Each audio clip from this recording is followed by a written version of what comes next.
संशयितांची धरपकड सुरू झाली। नागपूरमध्ये महाल भागामध्ये तणावपूर्ण परिस्थिती निर्माण झाली होती। पोलिसांनी प्रचंड प्रयत्न करून तणावपूर्ण परिस्थिती त्या ठिकाणी कंट्रोल करण्याचा प्रयत्न केला आहे। काही पोलिसही जखमी झाले आहेत। खरं तर नागपूर शहर हे शांततेचं शहर आहे, दीक्षाभूमीचं शहर आहे, ताजबागचे शहर आहे। आमचं शहर हे सांस्कृतिक शहर आहे। आमच्या शहराची जनता ही सुजाण आहे। परंतु काही समाजकंटकांनी ही घटना जी घडवली आहे, पोलीस त्यांना शोधून काढतील आणि अत्यंत कडक कारवाई करण्याच्या सूचना माननीय मुख्यमंत्र्यांनी तेथील आयुक्तांना सर्व अधिकाऱ्यांना दिलेल्या आहेत।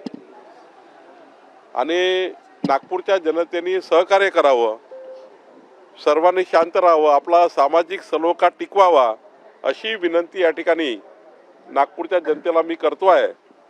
नागपूर शहराचा नागरिक म्हणून मी सर्वांना हात जोडून विनंती करतो आहे की या घटनेमध्ये कुणाचे अफवावर बळी पडू नका, कुणाच्याही अफवा ऐकू नका आणि कुणालाही त्या ठिकाणी अफवाच्या माध्यमातून सामाजिक सलोखा बिघडवू नका। आम्ही सर्व एकत्र राहणारे लोक आहोत आणि एकत्रित राहून नागपूरला समोर नेण्याचं काम आपण करतो आहे। सर्वांनी शांत राहावं असं आवाहन करतो आहे। नागपुर में जो स्थिति निर्माण हुई है, जिन लोगों ने भी वो स्थिति निर्माण की है उनको कड़ी कार्रवाई होनी चाहिए। हमारा पुलिस प्रशासन वहाँ पर काम कर रहा है। कुछ हमारे पुलिस भाई भी जख्मी हुए हैं, लेकिन माननीय देवेंद्र जी ने, माननीय हमारे मुख्यमंत्री जी ने और हमने सबने पुलिस को कहा है कि किसी को ना छोड़े, किसी को ना बख्शे और जो भी इसमें होगा उसको ढूंढ के निकाले। और जहाँ तक नागपुर की जनता का सवाल है, नागपुर की जनता बहुत संवेदनशील है, शांतता प्रिय है। नागपुर की जनता हिंदू मुस्लिम सिख ईसाई हम सब भाई भाई इस नाते से रहते हैं और हमने इस घटना को कभी ऐसा देखा नहीं नागपुर में। लेकिन ये नागपुर में जो समाज में जो स्थिति बनी है, जो बिगड़ी है, ये जो जिन्होंने बिगड़ी है उनको हम छोड़ेंगे नहीं और पुलिस हमारा पूरा वहाँ पर कंट्रोल कर चुकी है। मैं नागपुर की जनता को हाथ जोड़ के विनती करता हूँ, वहाँ का एक नागरिक करके भी, कि वहाँ पे कोई भी तनाव ना बनाए, कोई भी झूठी अफवाहों पे वहाँ पर ना जाए, झूठी अफवाहों पर वहाँ पर कुछ भी समाज में आपस में तनाव तैयार ना करे, ऐसी विनती नागपुर की जनता को मैं करता हूँ। नाही, माननीय मुख्यमंत्र्यांनी, माननीय आयुक्तांना, तिथल्या एसपी ना सर्वांना कडक सूचना दिल्या आहेत की ज्यांनी ते कुठल्याही समाजाचे असो, इकडले असो की तिकडले असो, ज्यांनी नागपूरमध्ये असे प्रकरण घडवण्याचा प्रयत्न केला त्याला कुणालाही सोडू नये, कडक कारवाई केली पाहिजे आणि त्यांना शोधून काढलं पाहिजे आणि या घटनेच्या मुळाशी गेलं पाहिजे। माननीय मुख्यमंत्री अत्यंत पूर्ण लक्ष ठेवून आहेत, पूर्ण घटनाक्रमावर लक्ष ठेवून आहेत आणि एक मिनिटांनी 2-2 मिनिटांनी ते पोलीस प्रशासनाशी बोलतात आहे आणि नागपूरच्या जनतेला शांत राहण्याचं आवाहन त्यांनी केलं आहे। प्लॅनिंग केले का? एकनाथ शिंदे म्हणतात हे प्लॅनिंग केलेलं आहे असे एकनाथ शिंदे म्हणतात। आज तर मी यावर काही बोलणं योग्य नाही की प्लॅनिंग वगैरे, पण ज्यांनी केलं असेल त्यांना पोलीस ढूंढून काढेल, जास्तीची कुमक त्या ठिकाणी पाठवले जाईल आणि ज्या पद्धतीने माननीय देवेंद्रजी प्रत्येक सेकंदावर लक्ष ठेवून आहे, मला वाटतं या घटनेचा मुख्य सूत्रधार हा शोधून निघेल। सर, आरोप लग रहे हैं कि बाहर से भी कुछ लोग आए थे जिन्होंने नागपुर की स्थिति को खराब करने की कोशिश की। हाँ, वही मैं कह रहा हूँ कि नागपुर की जो जनता है वो कभी ऐसा करती नहीं है। नागपुर की जनता बहुत ही शांत प्रिय है। हम लोग सारे हिंदू मुस्लिम सिख ईसाई सभी भाई भाई रहते हैं। कभी वहाँ नागपुर में ऐसा कभी होता नहीं है, लेकिन जिसने भी किया है उसको सरकार ढूंढ के निकालेगी और कड़ी कार्रवाई करेगी। संघाचं कार्यालय देखील जवळ आहे, त्यामुळे अशांत परिस्थिती करण्यासंदर्भात या एकूणच आंदोलनाचं स्वरूप बघता काही प्लॅनिंग झालं असेल किंवा त्या संदर्भात काही गट कार्यान्वित असतील, या संदर्भात काही प्लॅनिंग झालं असल्याची शंका वाटते। यावर पोलिसांचा निष्कर्ष यायचा आहे। पोलिसांचा त्या ठिकाणी तपास चालू आहे। आज तर महत्त्वाचं आहे आत्ता की समाजाला शांत करणे, त्या ठिकाणी समाजातला मनातला भ्रम, त्या ठिकाणी संभ्रम, काही अफवाचा बाजार सुरू आहे तो दूर करणे हे अत्यंत महत्त्वाचं आहे. तपास तर आपल्या येतील, तपासातल्या बाबी बाहेर येतील, पण आज महत्त्वाचं आहे की समाजाने शांत राहिलं पाहिजे. आपल्या समाजाने त्या ठिकाणी सर्वांनी शांत केलं पाहिजे.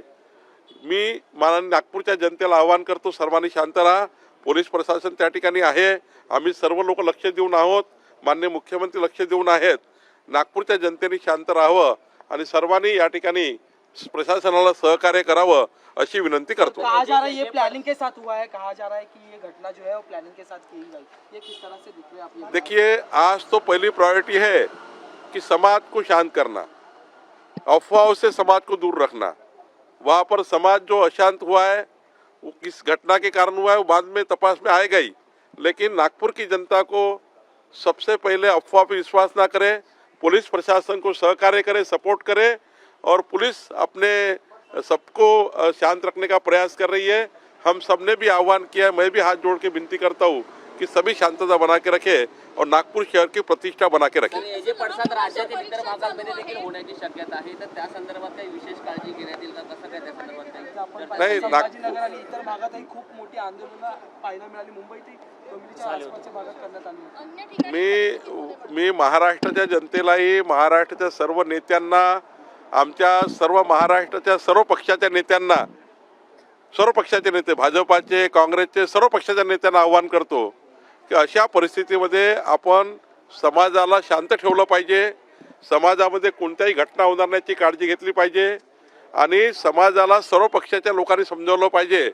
हे समाजकंटक अशा घटना घडतात आणि समाज त्या ठिकाणी अशांत होतो. त्यामुळं सर्व समाजाला, सर्व पक्षांनी, मी सर्व पक्षाच्या महाराष्ट्राला आवाहन करतो की या घटनेला कोणतंही राजकारण करू नये. या घटनेला जे समाजकंटक आहे त्यांना ठेचून काढलं पाहिजे आणि खऱ्या अर्थाने पोलीस प्रशासनाला सहकार्य केलं पाहिजे, सरकारला सहकार्य केलं पाहिजे. मैं महाराष्ट्र की सारे पार्टियों को विनती करता हूँ, सभी नेताओं को विनती करता हूँ कि सब नेता एक जगह आकर इस घटना के बारे में समाज को शांत करने के लिए प्रयास करें. सभी लोग एक जगह आकर इस समाज को समझाए. जो भी इसमें दंगा करने वाले लोग हैं वो तो पुलिस ढूंढ के निकालेगी, लेकिन इस घटना को राजनीतिक ना करें. ये घटना को सब मिलाकर हमने महाराष्ट्र को शांत रखने के लिए काम करें. Thank you sir.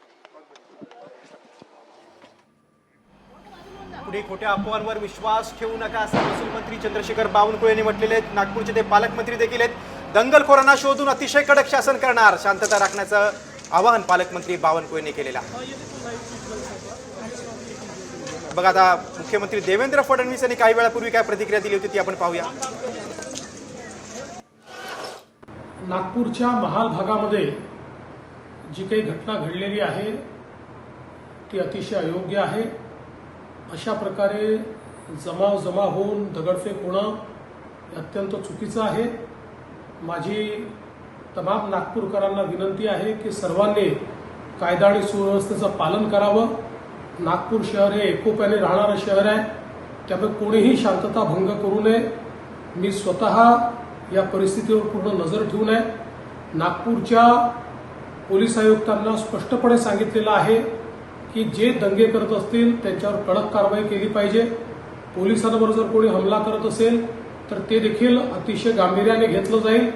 त्यामुळे सर्वांना माझी विनंती आहे की या ठिकाणी सर्वांनी शांतता ठेवावी. पराग ढोबळे सध्या आपल्या संपर्कात आहेत. माझा सहकारी आणि नागपुरातल्या परिस्थितीची सगळी बित्तम बातमी आपल्यापर्यंत